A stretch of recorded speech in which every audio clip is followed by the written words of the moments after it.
Banjir di Sumatera bukanlah sebuah kebetulan. Ia adalah alarm keras. Hukum lingkungan mengajarkan satu hal. Kerusakan yang dibiarkan akan selalu menagih harga yang paling mahal, yaitu keselamatan manusia. Pencabutan izin ini adalah peringatan bahwa negara tidak akan lagi menunggu korban berikutnya untuk bertindak.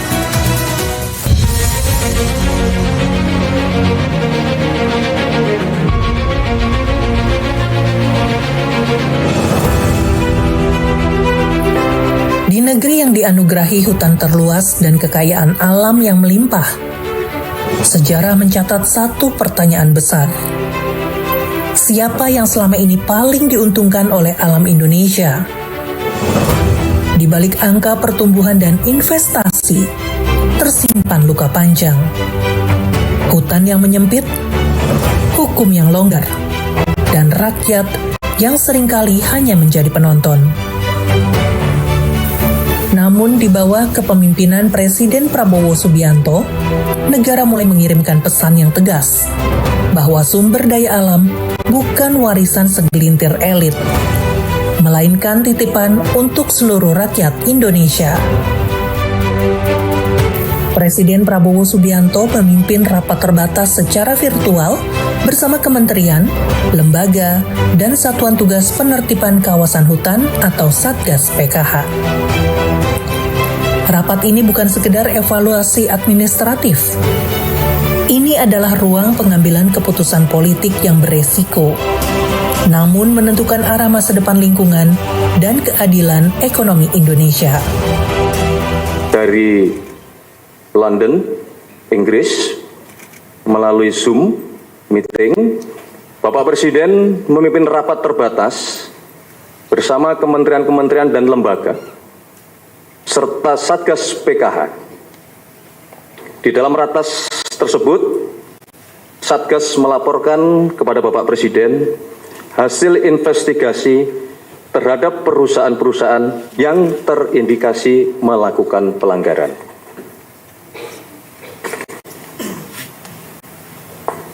Berdasarkan laporan tersebut, Bapak Presiden mengambil keputusan untuk mencabut izin 28 perusahaan yang terbukti melakukan pelanggaran. Keputusan itu berdampak langsung. Sebanyak 28 perusahaan kehilangan izin, terdiri dari 22 pemegang perizinan berusaha pemanfaatan hutan alam dan hutan tanaman, serta 6 perusahaan tambang, perkebunan, dan kehutanan. Total luas lahan yang terdampak mencapai lebih dari 1 juta hektar. Sebuah angka yang mencerminkan betapa seriusnya pelanggaran yang terjadi. Penertiban ini bukan kebijakan dadakan. 2 bulan setelah dilantik, Presiden Prabowo Subianto menandatangani Peraturan Presiden Nomor 5 Tahun 2025 membentuk Satgas Penertiban Kawasan Hutan. Sebuah langkah cepat yang menandai satu komitmen penting bahwa pertumbuhan ekonomi tidak boleh mengorbankan hukum dan lingkungan.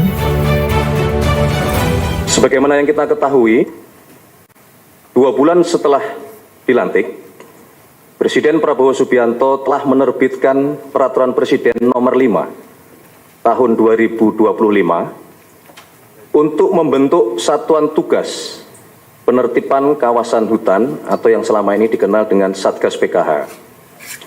Satgas ini bertugas untuk melakukan audit, pemeriksaan dalam rangka melaksanakan penertiban usaha-usaha berbasis sumber daya alam. Di tangan Satgas PKH, negara kembali turun langsung ke lapangan, memeriksa, mengaudit, dan menegakkan aturan yang selama bertahun-tahun diabaikan. Hasilnya nyata.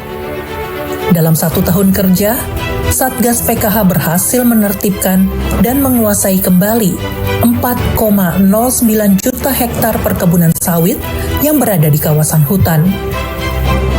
Dari luasan itu, 900.000 hektar dikembalikan sebagai hutan konservasi, termasuk Taman Nasional Teso Nilo di Riau, rumah bagi keanekaragaman hayati dunia.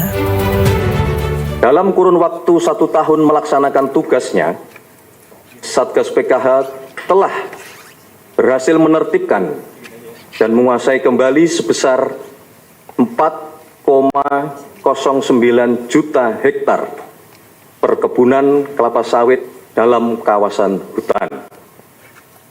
Dari luasan tersebut, sebesar 900.000 hektar dikembalikan sebagai hutan konservasi dalam rangka keanekaragaman hayati dunia, termasuk di dalamnya seluas 81.793 hektar berada di Taman Nasional Teso Nilo di Provinsi Riau. Bagi Presiden Prabowo Subianto, hutan bukan sekedar angka di laporan. Ia adalah penyangga kehidupan untuk hari ini dan untuk generasi yang belum lahir. Penertiban sumber daya alam adalah tentang keberanian memilih.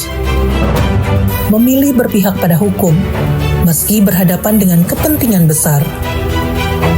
Di bawah kepemimpinan Presiden Prabowo Subianto, negara menegaskan satu hal, bahwa kekayaan alam Indonesia harus kembali pada mandat konstitusi untuk sebesar-besarnya kemakmuran rakyat.